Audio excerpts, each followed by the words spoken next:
Cuando pensamos en los grandes directores de cine, pensamos en sus grandes obras y legados, pero no se nos detiene en pensar en sus óperas primas, que son la semilla de su trabajo. Sean cineastas contemporáneos, retirados o fallecidos, las óperas primas con el tiempo llegan a ser relegadas incluso por sus propios autores. Y tiene todo el sentido del mundo. Mientras uno va avanzando más va progresando en cuestiones técnicas, estéticas y narrativas. Hoy veremos 15 óperas primas de directores de cine famosos.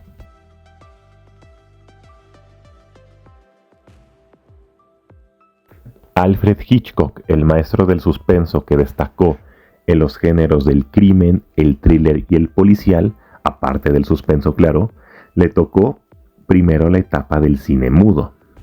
Number 13, de 1922 a 1923, pudo haber sido su primer trabajo, pero tuvo un rodaje fallido e inconcluso.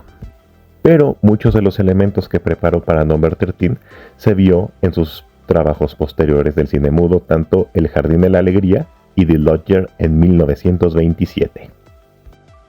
Wes Anderson, conocido por su estética de encuadres simétricos, realizó en 1993 el cortometraje Bottle Rocket, el cual atrajo la atención del productor estadounidense James L. Brooks para convertirla en largometraje estrenado en 1996. Su estilo quedó impregnado no tanto en sus encuadres simétricos, pero sí en las temáticas que tocaría posteriormente, como familias y relaciones disfuncionales impregnadas por la melancolía. Bottle Rocket fue muy recibida por la crítica y la audiencia, al punto que Martin Scorsese la consideró una de sus películas favoritas de la década de 1990. Stanley Kubrick, siendo conocido por su perfeccionismo, técnica y atención al detalle, en casi 50 años hizo solamente 13 películas. Su ópera prima, Miedo y Deseo, de 1953, se ve ya una destreza técnica con pocos recursos, tocando el tema de la guerra y la violencia sin sentido. A pesar de tener una recepción positiva, el mismo Stanley Kubrick se avergonzaba de ella, al punto de decir que era un ejercicio torpe de aficionado. Y la avergonzaba, incluso llegando al límite de que los negativos hoy en día permanecen en el Museo de Fotografía de Kodak, pero con el tiempo fueron restaurados para su edición en formato casero o incluso en proyecciones digitales, mostrando el legado de un maestro del cine. Robert Rodríguez en El Mariachi destacó por hacer una de las películas más rentables de la historia debido a su escaso presupuesto de $7,000.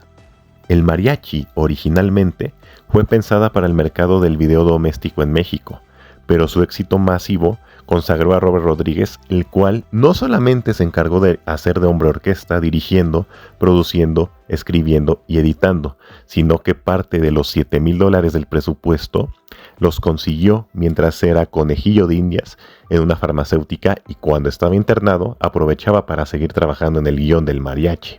Amor al cine con ingenio e iniciativa. Uno de los primeros intereses de David Lynch que definieron su vocación fue la pintura, la cual el trabajo de pintores como Paul Cézanne, Oskar Kokoschka y Salvador Dalí le formaron en el estilo que luego mostraría en el cine. Con Eraserhead no solo mostró el surrealismo que le caracterizó con una narrativa de primer, segundo y tercer acto, sino que también juntó las disciplinas de la fotografía en un diseño industrial y decadente, a la vez que su diseño de sonido le dedicó 4 años desde 1973 hasta su estreno en 1977. A Peter Jackson se le conoce más por la adaptación del Señor de los Anillos y también cumplir un sueño de su niñez, que era hacer a King Kong, que fue la película de la que él se enamoró en el cine. Pero en su Nueva Zelanda natal empezó en los géneros del terror y el gore. En Bad Taste se ve ya lo que sería la semilla posterior de sus obsesiones en el cine. Maquetas y miniaturas, el trabajo de stop motion de Ray Harryhausen, gore, festines de sangre, con mucha más sangre y gore del que el espectador común estaba acostumbrado en el cine de los años de 1980 y 1990. Antes de tiburones, extraterrestres y dinosaurios, un joven Steven Spielberg debutaba en el género del suspenso con Duel o Reto a Muerte, como se conoció en países de habla hispana, donde un conductor es acechado por el conductor de un camión en las carreteras de California. Pensada originalmente como una película para la televisión de la cadena ABC, se estrenó en 1971 y para su posterior distribución global, Universal adquirió los derechos en 1973, siendo luego elogiada por cineastas como François Truffaut. El suspenso es un género que unos pueden hacer suyo si lo experimentan en su propia narrativa, de formas no convencionales, como un espacio y tiempo geométrico donde no se narra todo de forma lineal. Christopher Nolan en Following lo muestra en esta historia que, a pesar de su escaso presupuesto, que fueron 6,000 libras esterlinas, muestra los elementos del suspenso: giros de trama, una femme fatal, crimen, así como descontinuar la narrativa y luego volverla a continuar en base a jugar con el espectador, que luego mostraría en su trabajo. Antes de que Michael Myers acechara en la noche de Halloween, y antes de que Kurt Russell fuera Snake Plissken en Escape de Nueva York y combatiera a un extraterrestre multiforma en La Cosa, John Carpenter realizaba su ópera prima Dark Star, que es una space opera de ciencia ficción, donde el diseño de las miniaturas y los efectos visuales fue obra de Dan O'Bannon, el cual llamó la atención de Alejandro Jodorowsky para su adaptación de Dune y también de Jean-Giraud Moebius para colaborar en el cómic de Metal Hurlant The Long Tomorrow. Mención también de Ridley Scott, quien lo contrató como artista conceptual para Alien en 1979.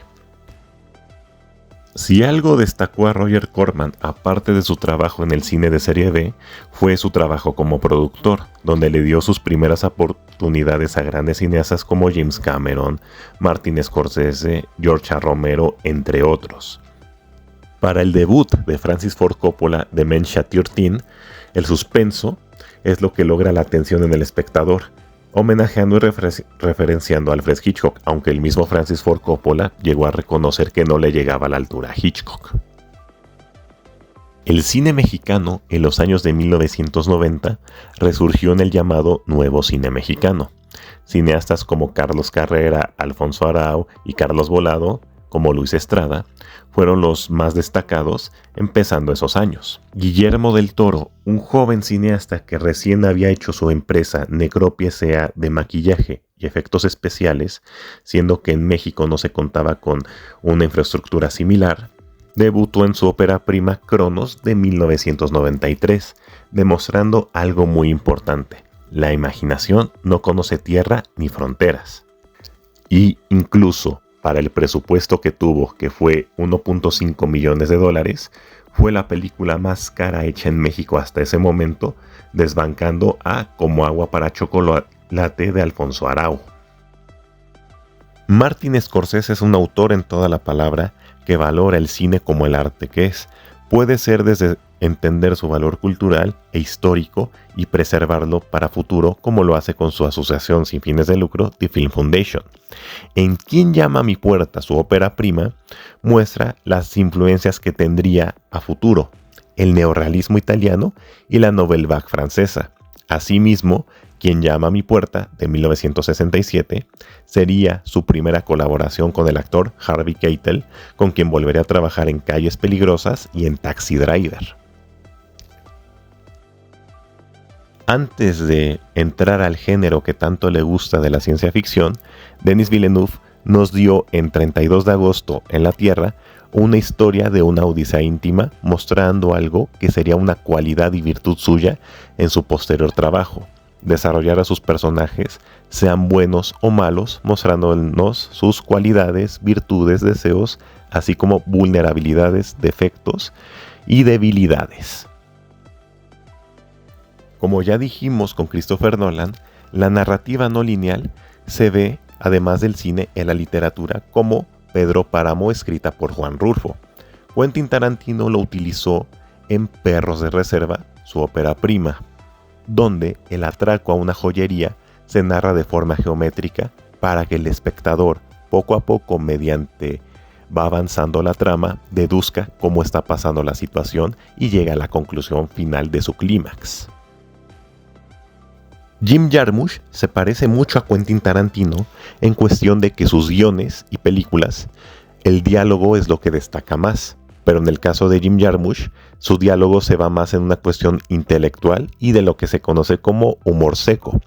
Asimismo, fue exponente del cine independiente en Estados Unidos con Stranger on Paradise, su primer trabajo, el cual empieza a marcar ya un punto de ruptura del cine estadounidense de la industria de Hollywood, que se vería venir a mediados de los años de 1980 y gran parte de 1990 para el nuevo milenio en el siglo XXI incluso. Una ópera prima tal vez no va a ser como un autor la imaginó en su momento y con el tiempo puede verle defectos, pero es un crecimiento que un autor siempre va a tener porque de ahí derivará la ambición no solo para mejorar, sino para seguir aprendiendo y experimentando, dejando un legado, aparte de nuevas generaciones, a una cultura que valora este arte del cine. Muchas gracias por ver el video.